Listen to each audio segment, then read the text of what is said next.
गर्मी एकदम बढ्दै गएछ। अब तपाईहरुतिर कस्तो साथीहरु? हाम्रोतिर त गर्मी बढ्यो।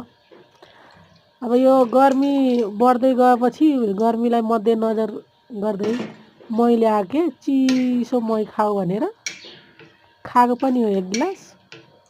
अब यो मही मात्रै खाएर त पुग्दैन, खाना पनि खानु पर्यो।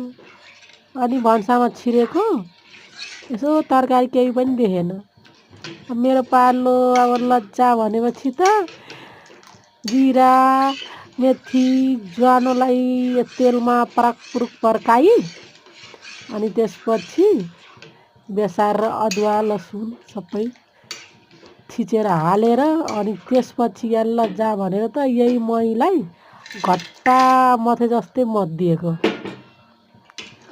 यहीसँग ल भात त मन पर्छ भनेर तपाईहरु आउनुस् है साथीहरु, तर भिडियो हेर्दिनु, लाइक गर्दिनु, सब्स्क्राइब गर्दिनु च्यानललाई है साथीहरु सबैजना मिलेर ल।